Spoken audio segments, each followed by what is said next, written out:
नमस्कार दोस्तों मैंने अभी नेटफ्लिक्स पर लास्ट समुराई स्टैंडिंग नाम का एक नया जापानीज शो देखकर खत्म किया है। शो में टोटल 6 एपिसोड हैं एंड एपिसोड्स की जो लेंथ है वो 50-55 मिनट के आसपास की है। शो हिंदी में भी अवेलेबल है एंड किसी नॉवेल पर बेस्ड है। एंड मैं आता हूं इस शो के बारे में सीधा टू द पॉइंट चलते हैं। ये सीरीज जापान के मेजी काल लेट 19th सेंचुरी में सेट है, जब सामंती समुराई युग समाप्त हो रहा था और समुराई अपनी पहचान खो रहे थे।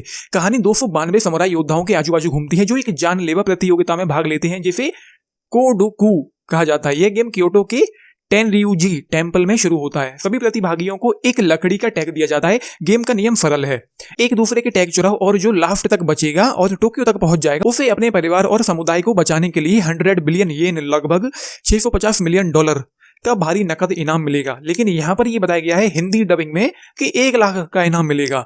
लीड कैरेक्टर का नाम यहाँ पर है शुजिरो सागा। वो एक पूर्व समुराई है जो अपनी बीमार पत्नी और बच्चे को हैजा जैसी बीमारी से बचाने के लिए पैसों की सख्त जरूरत में इस घातक खेल में शामिल होते हैं। ये series intense sword fighting, expert action sequences और एक इमोशनल स्टोरी का मिश्रण है। ये सारी चीजें इस शो में देखने को मिलती हैं। और इस शो का जो एक्शन है, जो स्वॉर्ड फाइटिंग वाले सीक्वेंसेस देखने को मिलते हैं, जो इंटेंस ब्रूटल भी हैं, भाई साहब उनको देख करके आप लोगों की तबीयत खुश ना हो जाए तो मुझे कहना। अमेजिंग था, एक्सीलेंट था, जबरदस्त था, आउटस्टैंडिंग था, बेहतरीन था। मैं और क्या कहूं तारीफ में। और एक बात और बता दूं इस शो के बारे में, यहाँ पर इस शो में जो लीड कैरेक्टर है सुजिरो सागा, वो इस शो के एक्शन कोरियोग्राफर भी हैं। एंड क्या कमाल का कोरियोग्राफ उन्होंने किया है इस शो के एक्शन को।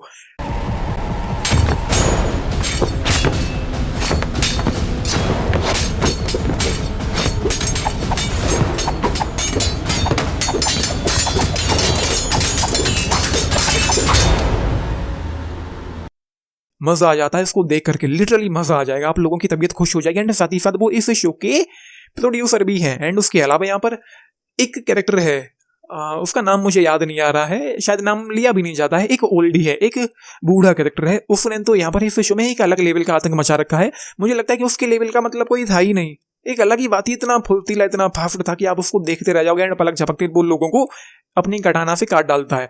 दूसरी साइड यहाँ पर कहानी में एक चीज और है कि पुलिस को पता चलता है कि समुराई एक दूसरे को मारने काटने में लगे हुए हैं और टोक्यो की ओर बढ़ रहे हैं, और साथ ही साथ किसी ने हंड्रेड्स की गिनती में गन्स खरीदी हैं।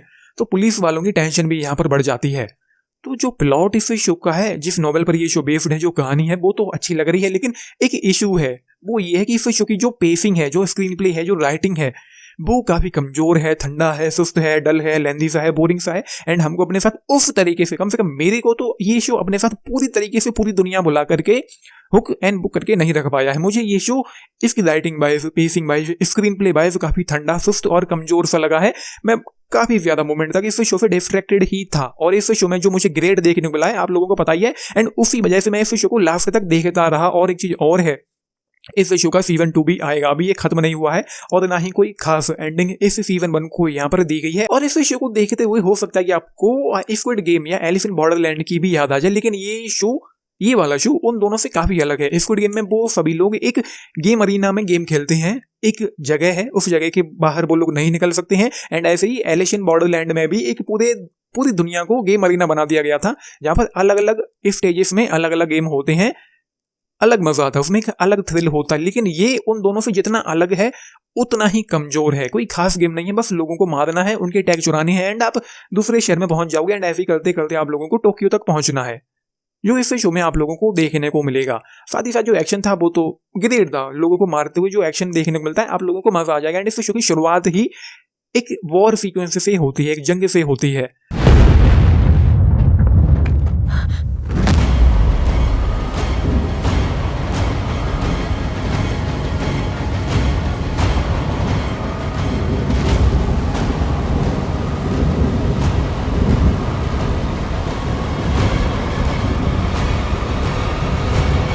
और जो तलवार का यहाँ पर यूज किया गया है उसका तो क्या ही कहना। बाकी मैं ये कहूंगा ओवरऑल कि एक्शन के लिए ये शो ग्रेट है, आउटस्टैंडिंग है, बेहतरीन है, नो डाउट, अमेजिंग है। मैं क्या ही कहूँ, 100 आउट ऑफ 100 इतना ग्रेट है एक्शन को लेकर के। लेकिन दूसरे जो ट्रीटमेंट हैं, जो चीजें हैं, जो एलिमेंट हैं, उनको लेकर शो कमजोर है। कहानी को लेकर कमजोर है, जो राइटिंग है, जो पेसिंग है, जो स्क्रीन प्ले है, उसको लेकर कमजोर है। हालांकि कहानी अच्छी लग रही है, लेकिन यहाँ पर उन्होंने जिस तरीके से इसको प्रेजेंट किया है, काफी स्लोली धीरे धीरे, बोरिंग, तरीके से हमको बोर कर करके, तो वो मज़ा ख़राब कर देती है। इस शो में 6 एपिसोड देखने में मुझे अच्छा खासा वक्त लग गया। ये उन्हीं शोज़ में से एक है जिनको मैं मोस्टली छोड़ दिया करता हूँ। आज मैंने इसको इसके एक्शन की वजह से ही देखा और ये भी जानना चाहता था कि एंड में यहाँ पर होता क्या है। I will give it just 3 stars out of 5 इस शो के लिए। बाकी जो 3 स्टार्स भी मैंने दिए हैं वो इसी को ध्यान में रख कर दिए हैं कि इस शो का जो एक्शन है वो ग्रेट है। तो ये है, मुझे लगता है कि इस शो को एडल्ट की कैटेगरी में रखा गया होगा, मैंने ध्यान नहीं दिया है। खून खराबा नहीं देख पाते हो तो मत देखना। बाकी एक्शन लवर्स के लिए ये एक ट्रीट टू वॉच है। आप लोगों ने देखा है, देख रहे हैं, अपने टिक्स जरूर लेके बताना। बाकी 10 में से अगर आप लोग पूछें I will give the 7 stars. बाकी लाइक शेयर सब्सक्राइब भी करना चैनल को, वीडियो को and. This is Nitesh, thank you.